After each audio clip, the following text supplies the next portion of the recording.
સુરતના જોખા ગામે આરએફઓ સોનલ સોલંકી કેસમાં તપાસ તેજ. પોલીસે 4 ટીમ બનાવીને સોનલના પતિ નિકુંજ ગોસ્વામીની શોધખોળ આદરી છે. નિકુંજ ગોસ્વામીની સર્વિસ રિવોલ્વર મહેસાણામાં જમા હોવાનો ખુલાસો થયો. નિકુંજ ગોસ્વામી પિતાની સારવારના નામે રજા પર ઉતર્યો. સોનલ સોલંકી પાસે કોઈ સર્વિસ રિવોલ્વર ન હોવાનું સામે આવ્યું. સોનલ સોલંકી હાલ સુરતની હોસ્પિટલમાં સારવાર હેઠળ છે. જોખા ગામ પાસેથી આરએફઓ સોનલ સોલંકી ગોળી વાગેલી હાલતમાં મળી આવ્યા હતા. વધુ માહિતી મેળવીએ સંવાદદાતા નિર્મલ છે ફોન લાઈન પર. નિર્મલ, આરએફઓ સોનલ સોલંકી કેસમાં શું નવી અપડેટ છે?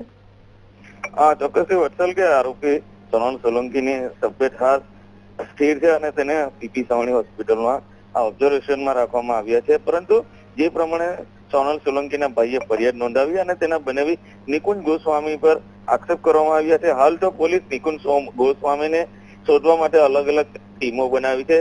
પરંતુ નિકુંજ ગોસ્વામીનો ફોન બંધ હોવાથી હાલ પોલીસ પણ ગોઠે ચડી છે. પરંતુ તેનું લોકેશન જાણવાનો સતત પોલીસ પ્રયાસ કરી રહી છે અને નિકુંજ ગોસ્વામીની ધરપકડ થયા બાદ જ વધુ ખુલાસા થશે. પરંતુ નિકુંજ ગોસ્વામીની જે સર્વિસ રિવોલ્વર હોય છે એ મહેસાણા ખાતે જમા હતી, ત્યારે સોનલ સોલંકી પોતે કોઈ રિવોલ્વર સાથે રાખતા ન હતા અને નિકુંજ સોલંકી ગોસ્વામી છે જે છે તે આરટીઓ ઓફિસમાંથી પિતાના સારવારના નામે રજા લઈ અને નીકળી ચુક્યા છે. હાલ નિકુંજ સોલંકીની પોલીસ તપાસ શોધી રહી છે. જી બિલકુલ નિર્મલ, માહિતી બદલ આભાર.